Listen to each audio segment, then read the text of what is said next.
Welcome to Would I Lie to You at Christmas, a very special festive edition that sorts the facts from the fibs. On Lee Mack's team tonight, all the way from the last leg, it's Alex Brooker. And a legendary star of stage and screen is the one and only Melvin Hayes. And on David Mitchell's team tonight, joining us from the BBC breakfast sofa, it's Naga Munchetty. And she's the writer and broadcaster who's chosen to spend even more time with David this Christmas. It's Victoria Coren Mitchell.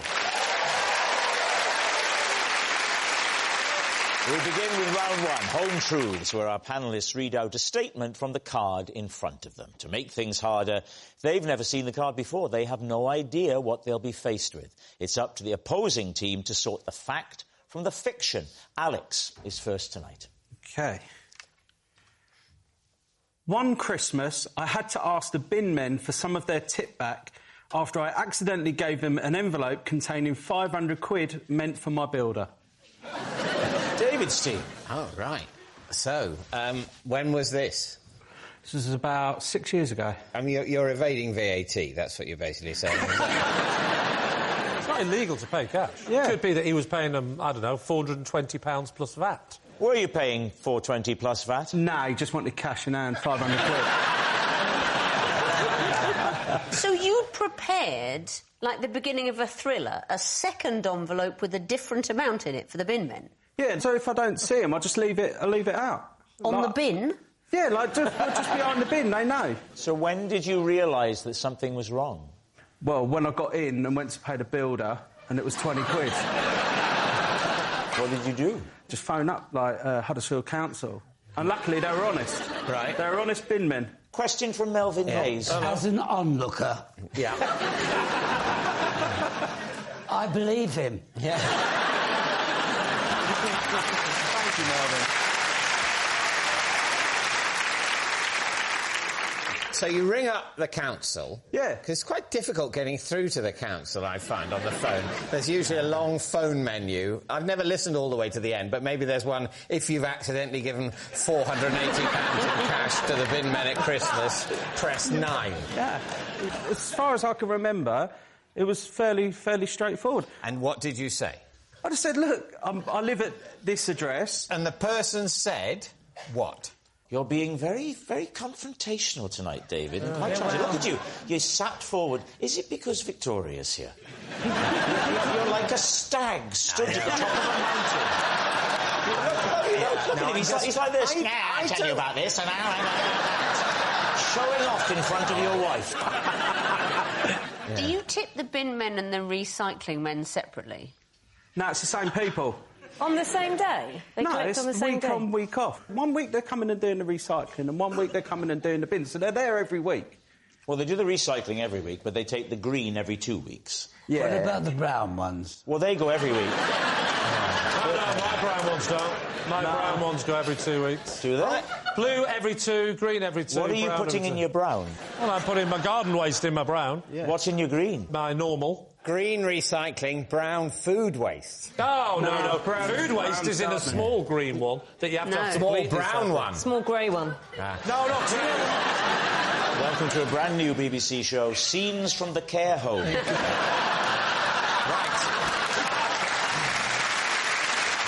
So what do we reckon then, Victoria? See, I don't think anyone just leaves £20 on a bin in the hope that the right people will grab it in the morning. What do you offer your bin men at Christmas? It depends what time of day they turn up, Rob. I also cannot believe that anyone doesn't know the difference between £500 in an envelope and £20 in an envelope. Unless you are so minted that you just don't care. So you can say lie? We think lie? Yeah. We think lie. Yeah. Lie. Okay, Alex, they are unequivocal in thinking it's a lie. Was it a lie or was it actually true? Well, it was a lie.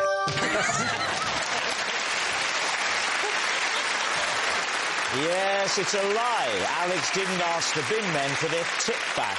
Victoria, you're next.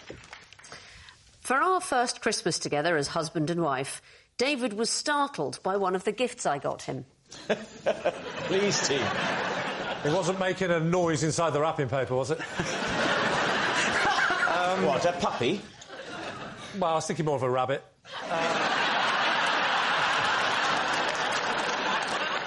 So, I suppose the big question is, what was the present? It was, you'll like this, Lee, it was some sexy underwear. Oh, why would I like that? No, I'm always telling Victoria how attractive you find me. Who was to wear the underwear? It was... I bought... for David to wear. Look at David's face. So it's for David. Describe the underwear. This is very awkward. Describe the... I mean, this genuinely, this is the stuff of nightmare. Yeah. If it helps in any way, I'm absolutely loving it. All right. So, David was broadly of the school of... I mean, is this... This is dreadful. When men have been single for a long time, they've got their loose cotton boxes. They don't think, oh, I tell you what, I'll have a pair of these snug-fitting trunks. Can we just... Is that what we're talking about? So we're not talking about straps and things, and we're not talking about restraining bolts and things like that. Nothing like that. No. I'm just going to say, if at times in the future when I face adversity, I will look back and say, well, at least I'm not going through this. Can I just say something? Yes. This is so much better than dustbins.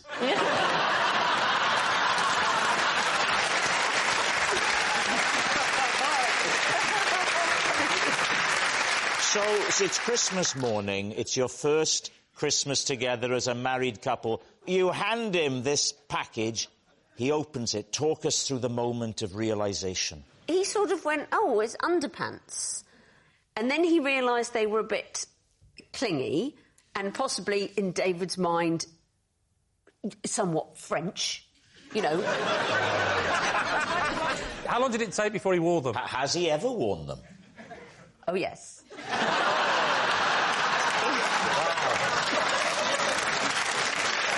From that day forward, that was his new style of choice. So even as we speak, he sat there now with something clinging to his midriff. I'm so sorry. So it wasn't like his main present, there was other stuff? There was some other stuff. Can you remember anything else that you'd got? You know, some books and a DVD and... What were the books? Well... The Bible and 50 Shades of Grey.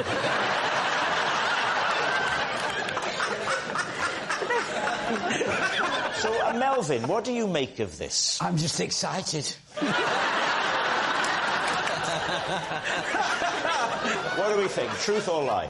So what do you think, Alex? I can imagine you'd definitely be startled by it, but... That bit...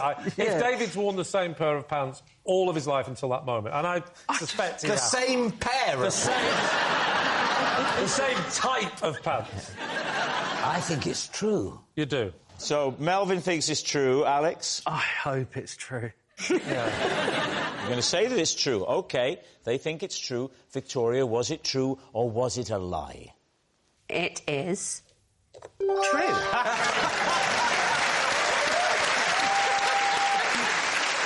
Yes, it's true. Victoria did startle David with one of her Christmas gifts.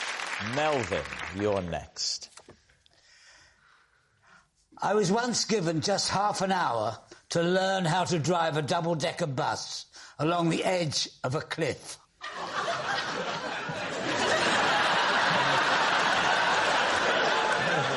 What's this all about? David's team. When was this? It was in the 60s. And for what purpose? What was this for? Well, it was for a film. Which film was this, then? It was called Summer Holiday. Summer Holiday, yeah. I was on the edge of this mountain road, and there was a sheer drop. You couldn't see the ground below. And the director said to me, if I wave my left arm, you're too near the edge. If I wave my right arm, you're too near the wall of the cliff. And I drive straight at him, and when I get within 50 yards, he takes out a loud halo and says, we're zooming in for a close-up. Try and look frightened. And all I could think, I looked behind me before I did, and there were these famous faces looking at me. Who was there, Melvin? There was a young man called Cliff Richard. There was Eunice Stubbs. There was the Shadows. What are the shadows that they cast? And you genuinely, they only gave you half an hour to learn to drive a bus. Yeah, because I wasn't Cliff.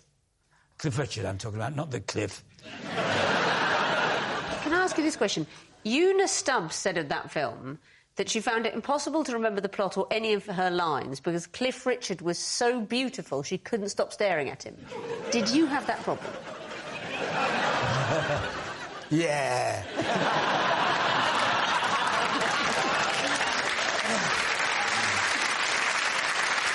Naga, what do you think?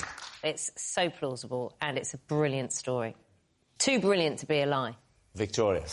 Summer Holidays, one of my all-time favourite films. Somebody gave an unforgettable performance as the bus driver. You decide if that was Melvin Hayes or not. I mean, I think the only question about the plausibility of this at all is whether you had so little training for that scene. And frankly, we all have quite a prejudiced view of the past. And so I think we can all believe that in that era of filmmaking, they were that careless with talents of your magnitude. So, yes. Well said, well said. So they think it's true. Melvin, was it true or was it a lie? I am so sorry. It's true.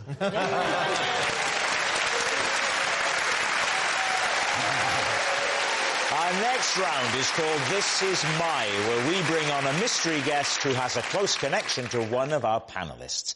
This week, each of David's team will claim it's them that has the genuine connection to the guest, and it's up to Lee's team to spot who's telling the truth. So please welcome this week's special celebrity guest, Patty Boulay. Victoria, what is Patty to you? This is Patty.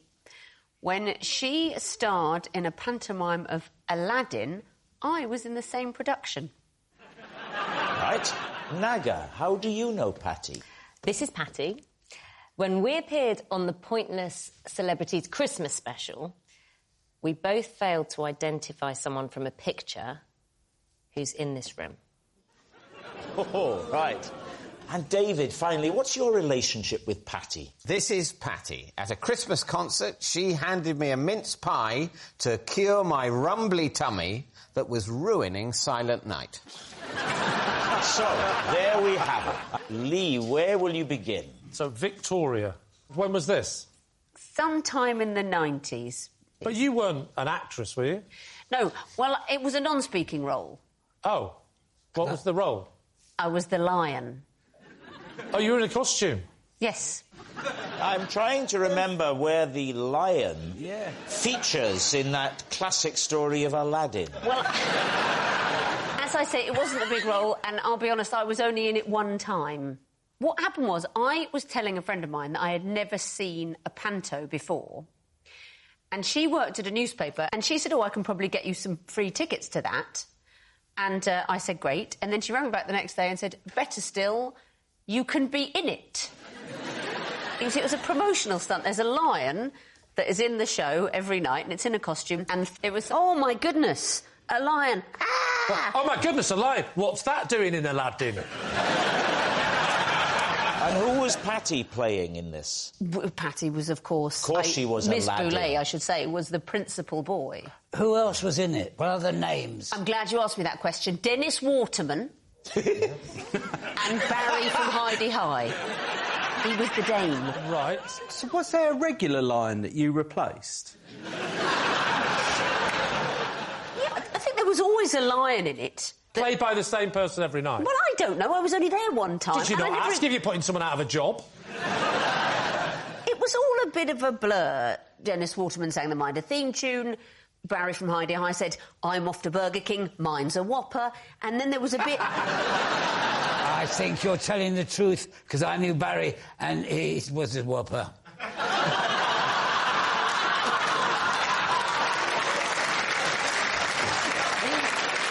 Who would you like to quiz next, Lee? Naga, could you tell me how you know Patty... That's Patty Boulay! Could you tell me how you know Patty Boulay? We appeared on a Pointless Celebrities Christmas special. And one of the rounds involved identifying people. Right. And one of the pictures was of someone on this stage. Right. Were you... And we failed to identify them correctly. Well, tell you what, don't tell us who it was. Tell us what the question was. Is that how it works on Pointless? You had a picture screen that you looked at, and there were something like 9 pictures. Yeah. And they were all of famous Northerners.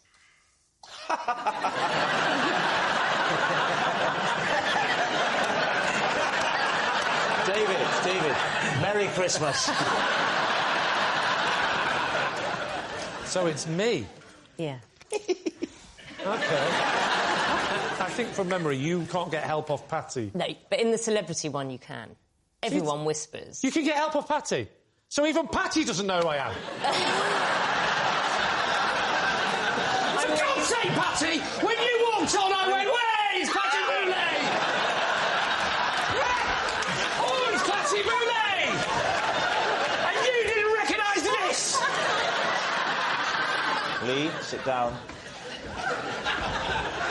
Right, you know before when I said, oh my God, it's Patty Boulay, I don't want that in the edit. I don't want you to use this instead.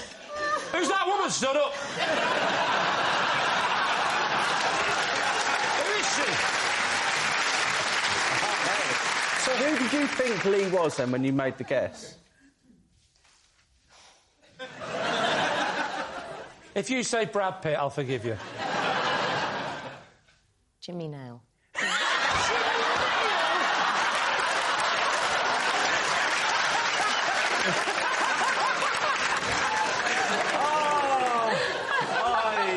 I don't think we need to ask David about his. This is one of the best shows we've ever done.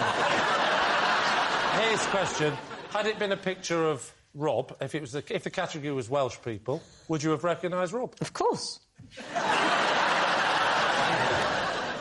You've done Pointless, haven't you? Yeah. So, with Pointless, you have to get the least... If it was the least recognisable person...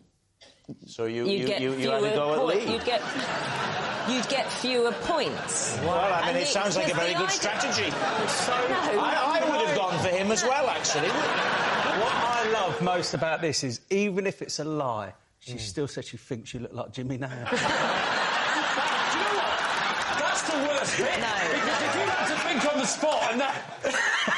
All right, are you happy to move on to David? David, remind me, please. Well, Patty handed me a mince pie at a Christmas concert because my rumbly tummy was making a noise over Silent Night. It was ruining it. Was Patty on stage singing? No. Where was she?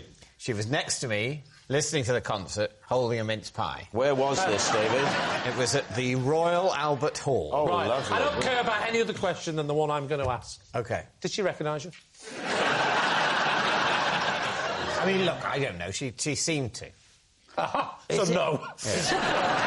Is there any significance about the word silent from Silent Night to the rumbling noise in your tummy? I think there is significance there, yes. I think that the rumbling... Because Silent Night, obviously, it's horrendously mistitled. What they should say Quiet Night, because it is obviously audible, and it wouldn't be the successful carol it is if it were entirely silent.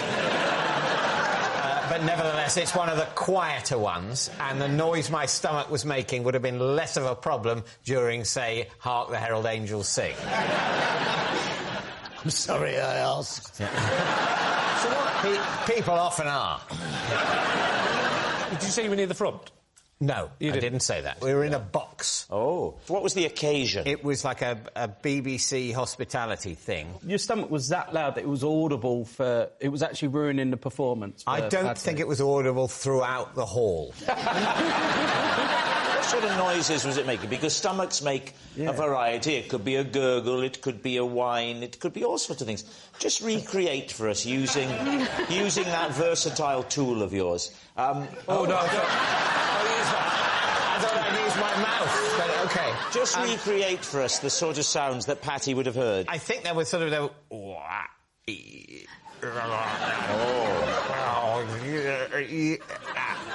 And Patty heard this and proffered a mince pie. Yeah. Was she sat behind you or in front of you? No. Was she sat to the side of you? That's it. Right next to me. She was right next to there. you. Didn't I ask earlier if she was next to you and you said no? If I did, I was lying. OK. Right, we need an answer. So, Lee's team, is Patty Victoria's panto pal, Naga's pointless partner, or David's pie provider?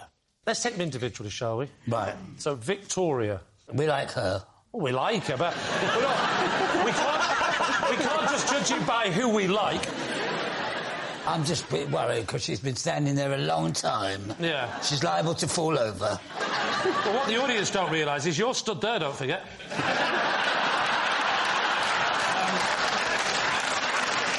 What do you think about Naga not recognising me on Pointless? I can understand that.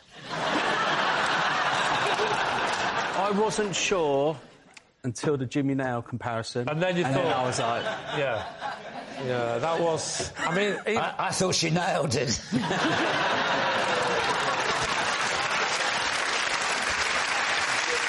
Then there's David. That's a very woolly story. Well, it's a lovely, woolly time of year, isn't it?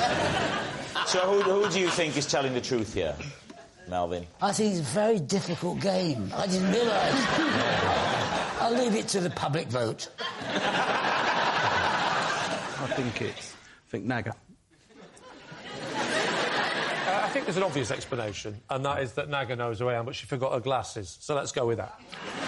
It's Naga looking at a picture of you. Thinking I'm Jimmy Nail. OK. Patty, would you please reveal your true identity? Well, I'm Patty, and the lovely Victoria was in the same pantomime as me. Yes, Patty is Victoria's panto pal. Thank you very much, Patty Boulet.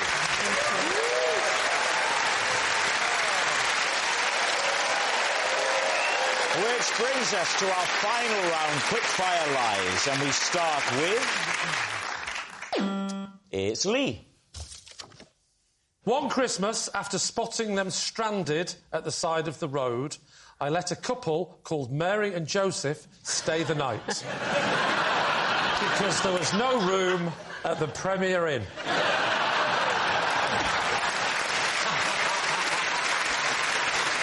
Right, David's team. So where did you spot Mary and Joseph? It's in a place I used to live called Bethlehem. Where I live, just near where I live. I was driving home and just saw them, looking very cold. Just a man and a woman. And a donkey. A man and a woman stood at the side of the road. Yeah. Luggage? Well, she was heavily pregnant. Were they hitching? No, they were just sat on a bench looking really cold. You just stopped and asked some people on a park bench if they wanted to come home with you? No. You've not started doing that again, have you? The window was down. Then we stopped at the lights, and they... Who's we? Did you have someone else with you? No, I was having a wee in the car. And I looked out the window, and, they gave me that look. They went, "Hey, Jimmy Nail!" And I just had a bit of bants, all right, how's it going? Yeah. Oh, we're freezing. Why? Because they were near the Premier Inn. I said, we couldn't get in. It was a mistake with the booking, and now we don't know where to go next. So you have the window down in the car? Yeah. So you have the passenger window down, do you? Why? Because you looked that way when you said, hey. I was reversing. Which, thanks for laughing, but that doesn't make sense. I recently bought my new American left-hand drive Mustang. So it's not just no room at the inn and they're called Mary and Joseph. Mary is pregnant. I can't confirm that, and I'm reluctant to say it on television in case she's watching. OK. Can I ask you, did Mary give birth to a Messiah while staying at your house? No. No. But, so it's... three people visited with gifts. So they get into the car, Yeah. and you go back to Mack Towers. Yeah. Yes, the gates swing open. You go up the crunchy gravel driveway. What happens Drawbridge next? comes down. Yeah. Drawbridge comes up. Well, obviously not, otherwise I'd have gone straight into the moat. Let's just move on to the portcullis. You get to the big front door of the house. What happens? So then I go in, because I've got my own key now. She's finally given me a key. And I go in. Leaving Mary and Joseph in the car? No, they're in the stable in the back. And the children rush out. Father, who's this? No, they were in bed. It was Christmas Eve. Did I not mention that? Well, what time was it? About 10:30. What were you doing out at 10:30 on Christmas Eve? In your Mustang with the window down, driving slowly along the curb. Oh, Lee, no. I'd forgotten my wife's present and I was looking for a late-night garage. To get her something special. Yeah. Who doesn't like a giant galaxy and a bunch of carnations? Did you find out what Mary and Joseph, what they did for a living, where they lived, anything about them? I think he might have been a carpenter. I'm not 100% sure. Not sure what he did. I think she may have been a jockey. When did they go? Because presumably the next morning... When did they leave the house, Lee? When did they leave the house? They left the next morning early when my mate Brian came round. Brian Herod. So, what do we reckon? Naga, what do you think? I don't believe any of it. You don't believe any of it?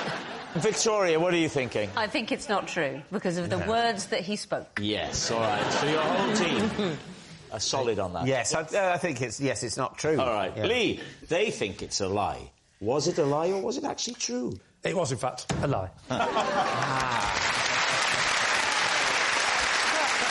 Yes, it's a lie. Lee didn't let a couple called Mary and Joseph stay the night. Oh, that noise signals time is up. It's the end of the show, and I can reveal that David's team has won by 4 points to 1. Well done. Great show, mate. That was a great show. Thanks for watching. We'll see you next time. Good night.